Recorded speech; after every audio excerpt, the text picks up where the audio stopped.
Дәстүрлі тағама наурыз көже. Ол 7 түрлі дәмнен тұрады. 7 санына байланысты әдет-ғұрыптар көп. Наурыз мерекесі кезінде әр адам өз үйіне 7 қонақты шақырады. Өзі де 7 үйге жолығады. Елім менен жеріме ырысын шашқан наурыз. Күлім неге көктемге шуағын шашқан наурыз. Жақсылық тілеп халыққа молшылық әкелсін. Мереке Ақнұрға әлем боянды. Наурыз тойы береке, тіршілік жаңа оянды. Жердің басы наурыз, жылдың басы наурыз. Мерекеге арналсын бүгінгі жыр әніміз. Нұр келді, ел аймақ түрленді. Бақшадағы апайлар тойға әзір боп үлгерді. Жақсымата қалыңыз, менің атым Наурыз. Балдай тәтті сарыуыз алып келдім алыңыз. Асық қазақтың ықылымнан келе жатырған ұлттық спорттық ойындарының бір түрі. Асықты қазақтардан да басқа қырғыздар және қарақалпақтар, алтаяқтар да ойнайды. Асық 4 түрлі малдың ішіндегі қой ешкінің тілерсіңдегі асықты, желік басының орналасқан шымыр сүйек. Аңдардың тілерсек тұсында да болады.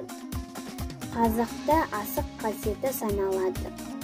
Баласы ұл болса бесігінің басына бөрінің асығын іледі.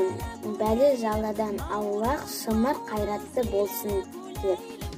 Ал қыз болса бесігінің басына еліктің асығын іледі. Сұлу көрікті бойжеткен болсын деп ырымдайды. Асықтың ойнаудың тигізер пайдасы ойнай білген адамны асықтың пайдасы орасан зор. Асық ойыны адамды мергендікке, шымырлыққа және ептілікке баулайды. Бұған қоса аяқ қолдың қимылын жақсартады. Денсаулыққа көп пайдасы бар.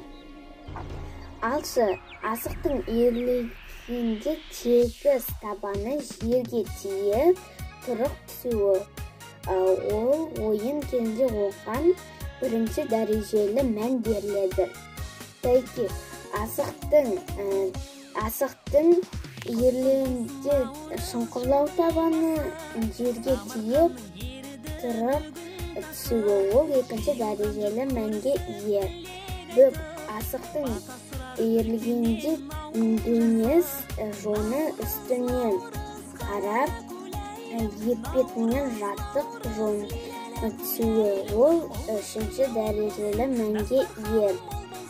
Және шік, асықтың ерлігінде шұңқыр құсақ жағы үстіне қарап, шалқасына жатық түсуі. Ол төртінші дәрежелі мәнге ие. Омпы, асықтың тұмсығымен жер тіреп тік шаншылы түсуі. Және сомпы, асық тұмсығымен көкке қарап тік шаншылып шоңқая түсуі. Сақа, қолдағы бар асықтың үлкендігін, ірісінің мүйізденісін және салмақтысын оңқайының белгіленеді. Солқайлар сақаны, солақай асықты ұстайды.